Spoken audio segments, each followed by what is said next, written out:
sejarah pendekar sakti yang disegani bernama Eyang Syahbandar. Jangan lupa di-subscribe dulu agar selalu menyimak sejarah Nusantara berikutnya. Terima kasih.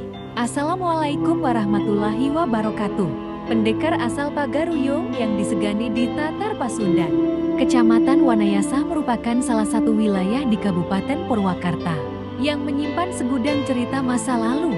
Di kecamatan yang berada di lereng Gunung Burangrang ini, pernah hidup seorang pendekar yang memiliki ilmu pencak silat tingkat tinggi dan cukup disegani di Tatar Pasundan. Namanya Eyang Syahbandar. Eyang Syahbandar atau Eme Syahbandar sejatinya seorang pengembara dari Minangkabau. Nama aslinya adalah Muhammad Qasim, dilahirkan di Pagaruyung, Sumatera Barat pada tahun 1766.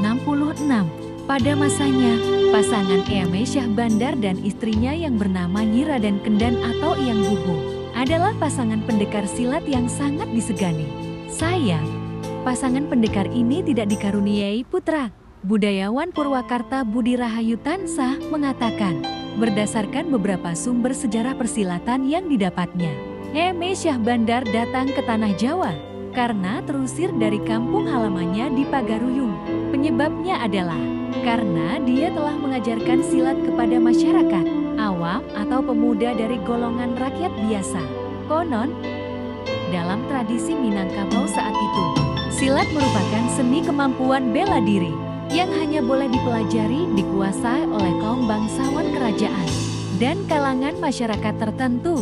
Padahal, hasil penelusuran di Pagaruyung tidaklah demikian. Versi lainnya menyebutkan, Eme Syahbandar pergi ke Tanah Jawa lebih didasari karena persoalan politik.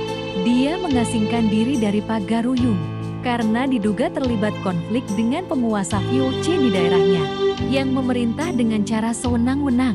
Untuk mendukung upaya-upaya dalam melakukan perlawanan tersebut, Eme Syahbandar memberikan pembekalan berupa kemampuan bela diri silat kepada para pemuda Pagaruyung untuk mengimbangi kekuatan kaum penjajah yang memiliki persenjataan yang lengkap. Selanjutnya, dengan menumpang kapal dagang milik VOC, Eme Syahbandar memulai petualangannya ke Tanah Jawa. Kemudian dia singgah dan menetap untuk sementara waktu di sebuah pelabuhan di Batavia. Kemungkinan pelabuhan tersebut yang kini dikenal dengan nama Pelabuhan Tanjung Priok. Di tempat ini, kembali Eme Syahbandar terlibat pertikaian dengan seorang pejabat VOC yang bertugas mengawasi daerah pelabuhan dan sekitarnya. Berkat ilmu silat yang dikuasainya, Eme Syahbandar dapat menghabisi si pejabat VOC hanya dalam satu kali gerakan. Hal ini tentu saja mengundang kemarahan Belanda. Dan Eme Syahbandar pun akhirnya menjadi sasaran penangkapan Belanda. Akibat peristiwa itu, Eme Syahbandar menjadi tokoh yang ditakuti dan disegani oleh penduduk sekitar karena pengaruhnya yang besar. Eme Syahbandar akhirnya berhasil menguasai kawasan pelabuhan dan berhak menyandang gelar Syahbandar, ungkap Budi. Dari Batavia, Eme Syahbandar melanjutkan perjalanannya ke daerah Cianjur. Di tempat ini kemudian mengajarkan ilmu bela diri kepada masyarakat setempat. Banyak di antara penduduk Cianjur, terutama kaum muda, yang menjadi pengikut setia ajaran Syahbandar.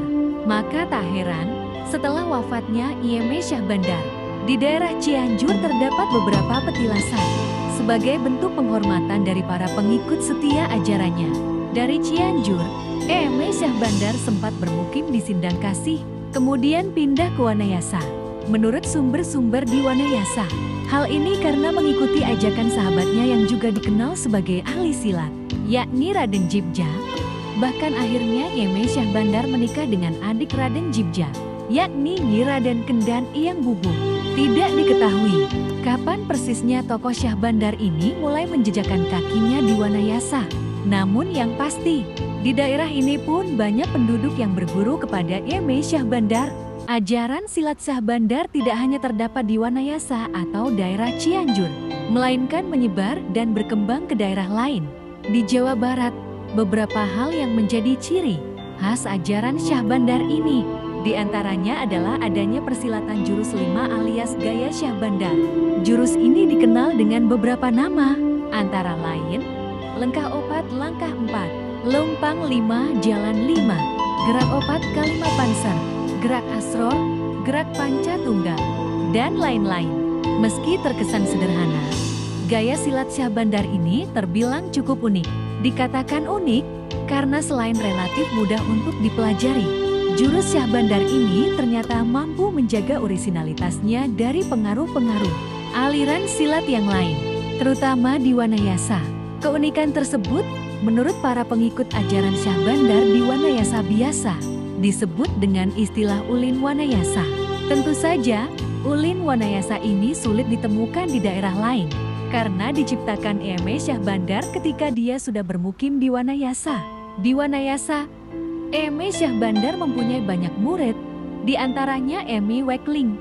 Disebut Eme Wekling karena jabatannya saat itu adalah mantri guru yang disebut Wekling dalam bahasa Belanda. Namanya, menurut salah seorang keturunannya dari Sagala Herang, adalah Raden Subrata.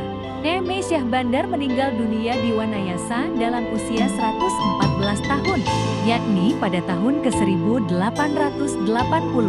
Jasadnya dimakamkan berdampingan dengan istrinya, Eyang Bubu.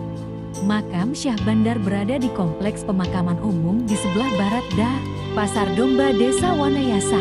Berbeda dengan makam-makam tokoh sejarah lainnya, makam Eme Syah Bandar sudah ditembok dan di keramik bagian pinggirnya.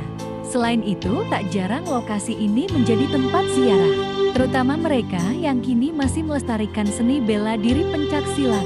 Sumber Sejarah Nusantara. Demikianlah sejarah Nusantara kali ini, dan nantikan sejarah berikutnya. Terima kasih. Wassalamualaikum warahmatullahi wabarakatuh.